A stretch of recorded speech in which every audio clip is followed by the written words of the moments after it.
Hi everyone, it's Dino. I'm in my home kitchen and I'm going to show you around a little bit while we discuss today's topic.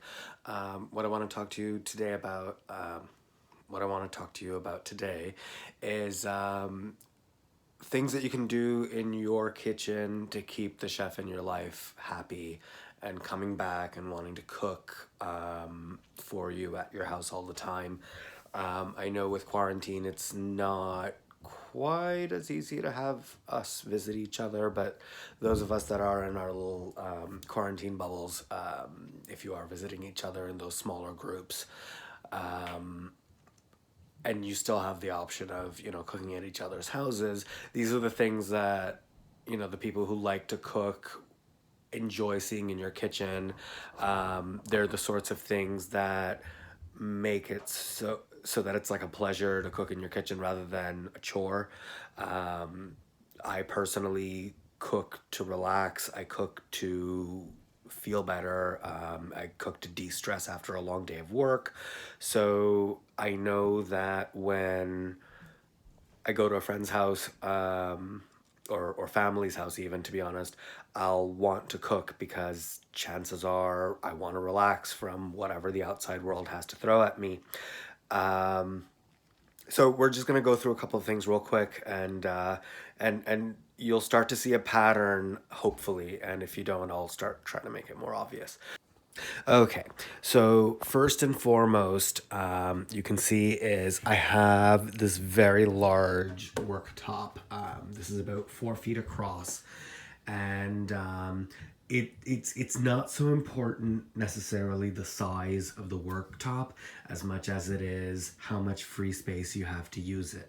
So you see I do have my mortar and pestle because I do use it all the time, and I have my blender up on my worktop because the rest of my counter space is pretty minuscule and I don't have space to fit the next most important thing.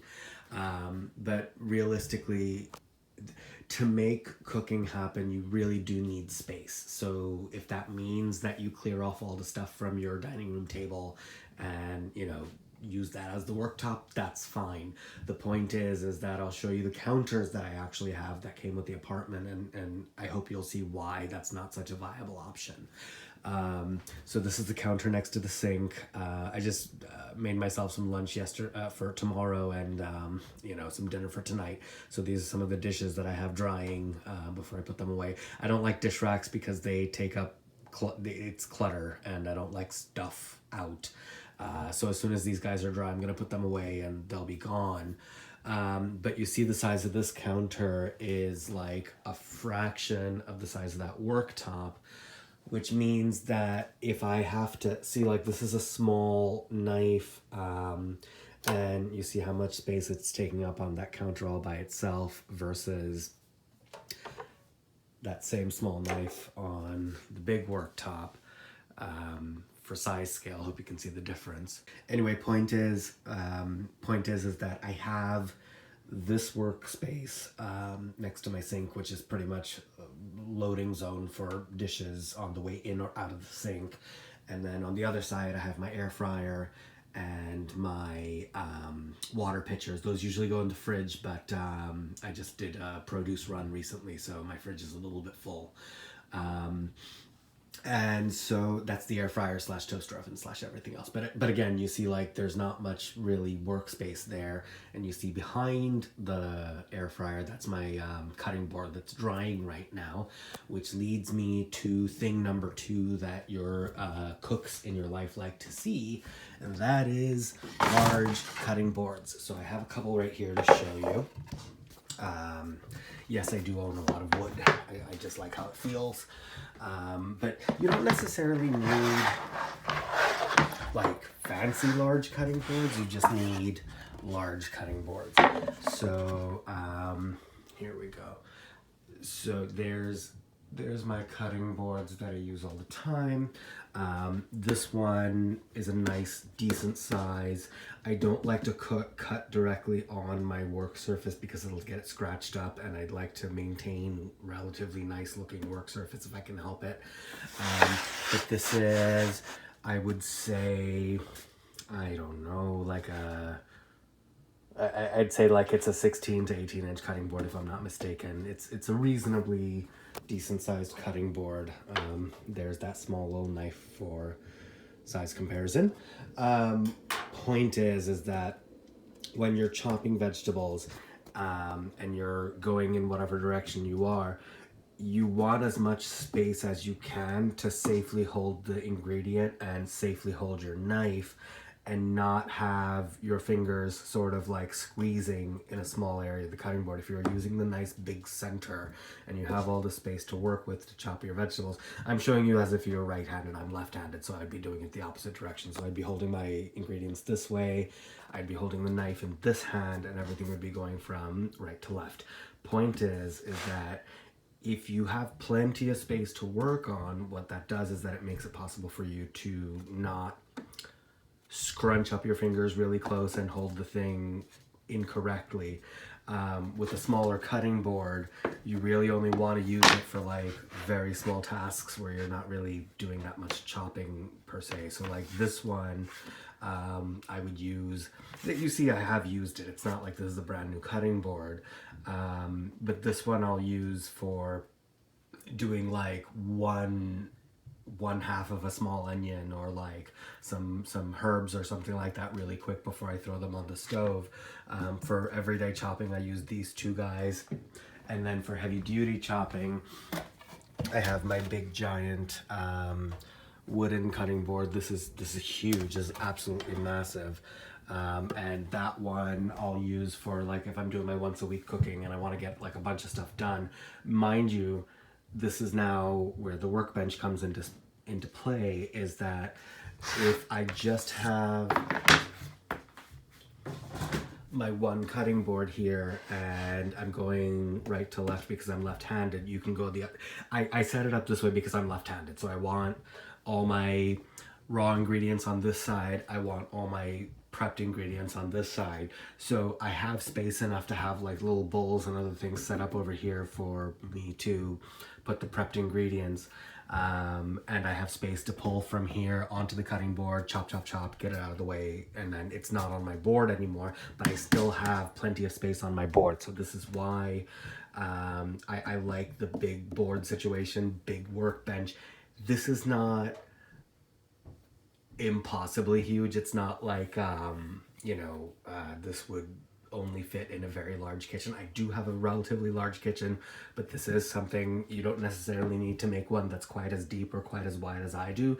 You just need some kind of work surface that's reasonably large that gives you space to do what you want. It's just a safety issue, and it's also a comfort issue. So the other thing I wanted to show you is these guys right here.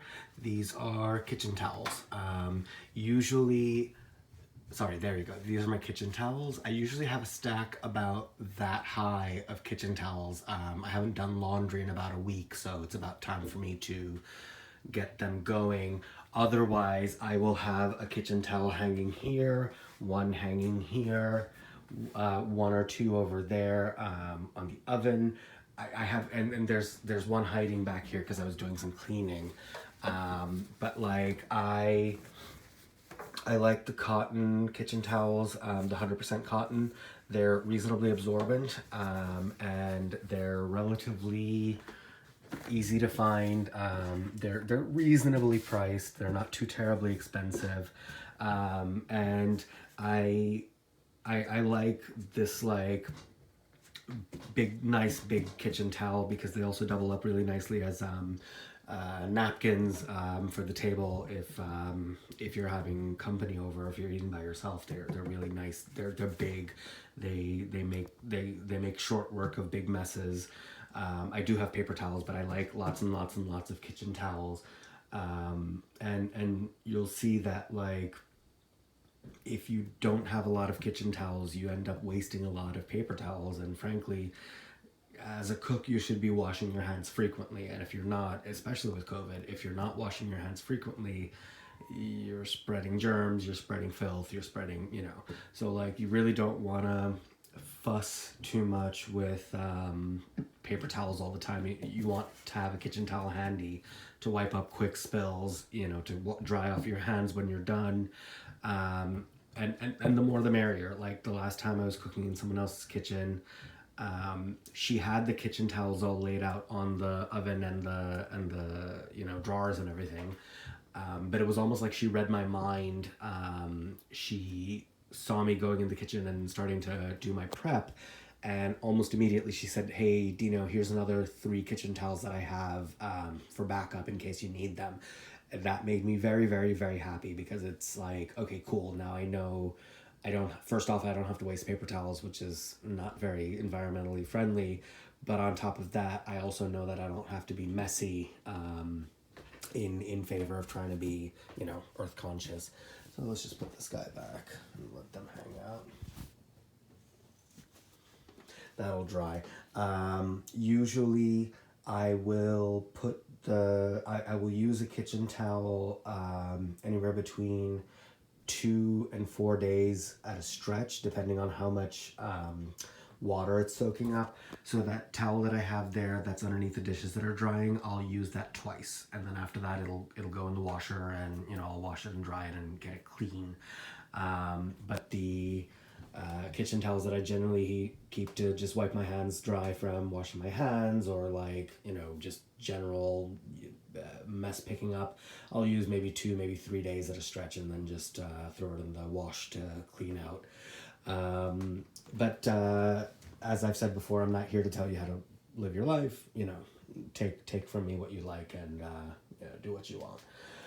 Other thing that I really like seeing in a kitchen is safety equipment. So these right here are they're called Kevlar gloves. I believe they're also called cut resistant gloves. You can find them on Amazon or eBay, or most home stores will carry something like this.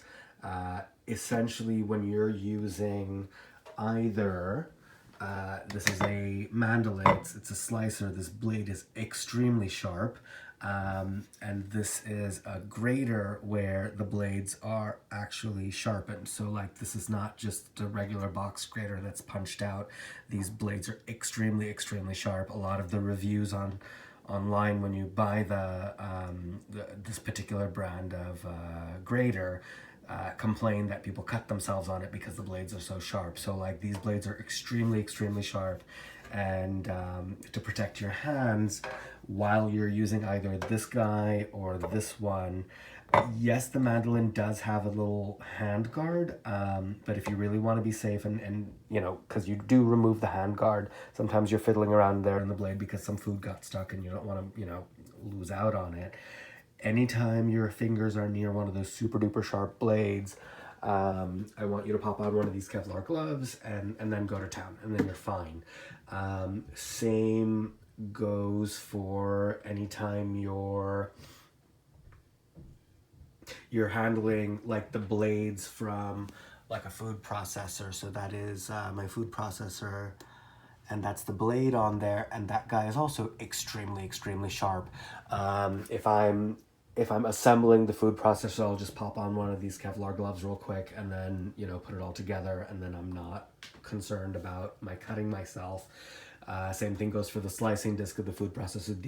These gloves are worth their weight in gold. They're really, really good to have on hand, and I really do hope that you guys get yourselves a pair, because you don't wear 2 of them. You just wear one of them at a time, because the other one is gripping the sharp object. So they last a lot longer than you think they will.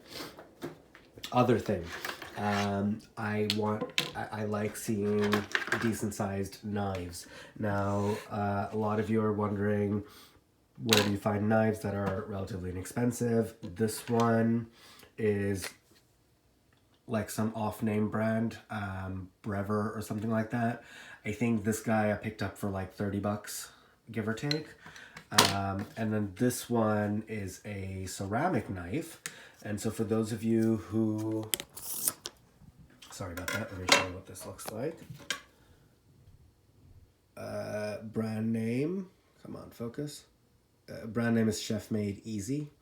I think this one was also around $20, give or take. And so if you're the type of person where you know that you're not going to sharpen your blade like a proper metal knife, um, then go ahead and get a ceramic knife. The only downside with a ceramic knife is that they're very brittle. So if you do something goofy with them, like try to prop open a jar or, you know, pop out a can lid or something like that, these will snap because they're ceramic. They're the same stuff as like your coffee mug. So you don't really want to bash these about on anything that'll hurt it. But if you just treat it nicely, and you don't use like a glass cutting board or cut directly on the counter or something else obnoxious like that, these will last you a very long time. And the reason I keep it in the protective sheath is because the blade is very sharp. And ceramic blades, the one good thing about them is that you never sharpen them. They stay sharp forever because ceramic doesn't dull like metal does. With the metal, I do need to send it out to get sharpened once a year, but because of COVID, I'm not able to go to see my knife guy, so this one has saved my backside on many occasions. However, if I am cutting pumpkin or butternut squash or even those really dense heads of cabbage, I will always reach for my metal knife because I don't want to snap the blade of my ceramic because this guy is fairly thin and it is brittle, and I don't want you guys sending me angry letters that your ceramic blades are dead because you just used them on something that's hard. But point is that both of these are 8-inch chef's knives, and you see my hands are fairly large. So for me, it's very convenient to hold on to an 8-inch chef's knife. I do have a smaller knife for when my friends come over who want to help out with the cooking. And they're like, these are too big and they're too intimidating to use. I do have this on hand.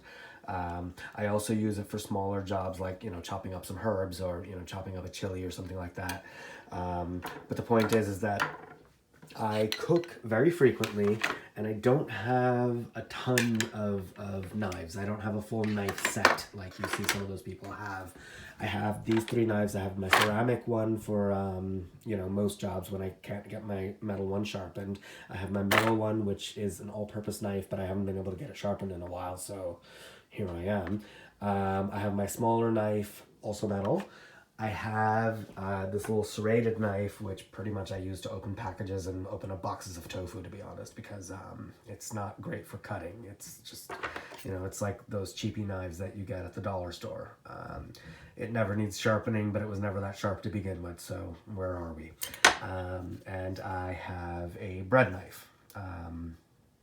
But aside from that, like, I could ostensibly do without this one, but this one was left behind at my house by somebody, so, you know, come get it if you want. Get it out of here, it's fine.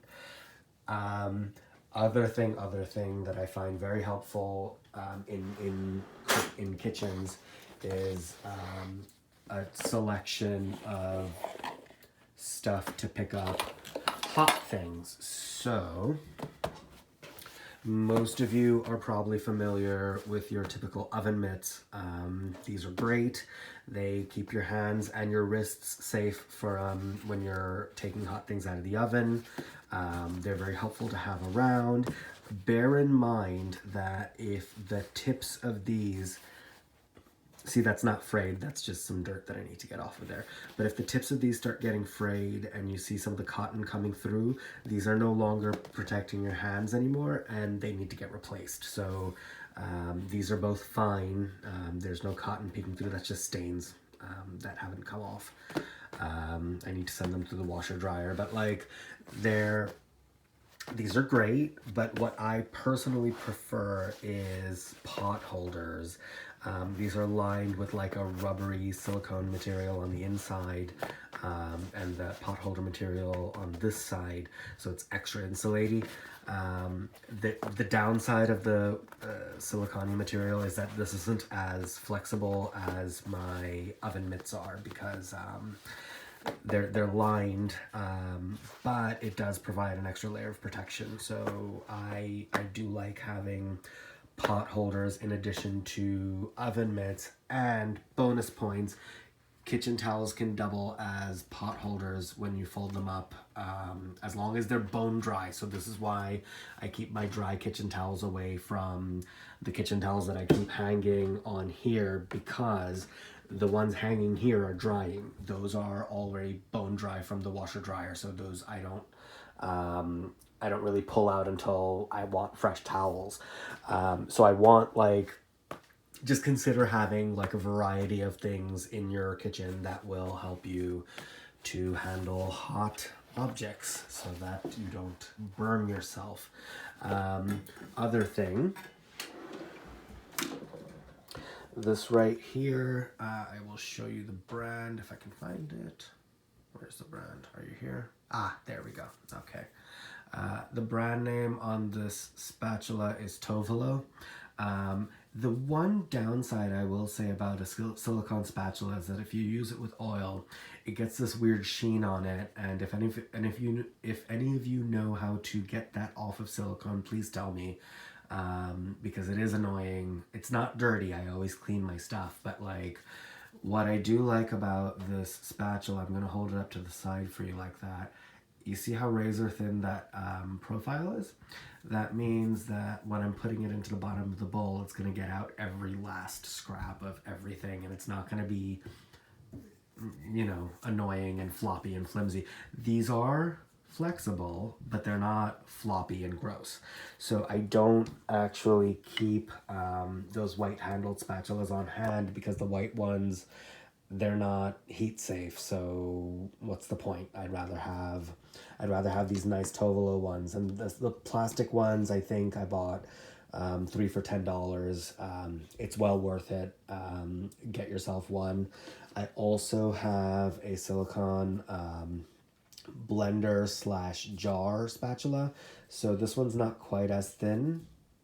It's a little bit beefier. And I don't know what the brand name is. It's been a while since I've had this one, so I don't remember. But when you do buy your spatulas, you want to buy ones that have this very thin profile, and that's why I really like that Tovolo brand. So I mean, get whatever brand is cheap, get whatever brand is affordable, and that's fine. But I like the Tovolo brand because it's got that nice profile and it does the job. And the final thing that I want to discuss is, well, two final things actually. Let's put these guys aside. This is an OXO Good Grips can opener. I have had this for about 5 years now. It still works great. The reason that I love this so much is that the grip is very comfortable to hold in your hand. The turny thing does not hurt your fingers when you turn it. And it will get the can, you know, pretty much any can open, and I believe it's top rack dishwasher safe, and it gets fairly clean fairly quickly. It's a good can opener to have. Those little crappy dinky ones are terrible. Don't buy them. Get the nice hefty can opener. The second in the OXO thing that I like is the OXO Good Grips peeler. Again, this is not one of those dinky little skinny peelers where the blade is garbage and you have to struggle with it and it hurts your hand to hold. This is very comfortable to hold. It peels your vegetables beautifully. It does a very, very good job. And I think this one is about $8 when I bought it. And then third, even if you don't use a ton of citrus, one of these guys is just very handy to have around, just because it's like, you know, you throw your half of your citrus in there, and then this folds down, squeeze, and you're done. It doesn't get your fingers all gross. It strains out all the seeds. These are very, very convenient to have on hand. Okay, so I'm hoping that you noticed that most of the things that I mentioned in this video are not terribly expensive. They're not hard to find. Yes, that giant wood cutting board that I have drying out there is expensive. That is a name brand cutting board. It's very heavy. It's very big. You don't necessarily need one of that size. The small bamboo one that the medium-sized bamboo one that I showed you, which is like that 16 to 18 inch. It's a good size. It's relatively inexpensive. Plastic is just fine. The good thing about plastic is that you can throw it in the dishwasher to sterilize it. In and so like it's really handy to have around. Most of the other stuff is down to having things on hand that are very convenient to have on hand that you don't necessarily think about unless you cook a lot. And if you do, you think about them all the time and you miss it when it's not there. So like whenever I see those things in the kitchen, when I go into someone's kitchen to cook, I am automatically happy. I'm like, this is great. This is what I want to see. I've been I've been cooking for a long time, so like when I see these kinds of things in your kitchen, it just encourages me to want to come back and do more cooking in there. I hope you enjoyed this video, and I hope you'll tell me what you think. And if you have any suggestions, because I know some of the people who watch my videos are also cooks, if you have any suggestions for things that I should either include in this video or maybe in a follow-up video about some other things that, you know, chefy types would like to see in the kitchen, let me know in the comments below, and I will either make another video or I'll make a follow-up in the description box, and one way or the other we can all learn from each other. Thanks so much for joining me, and I hope to see you next time. Bye.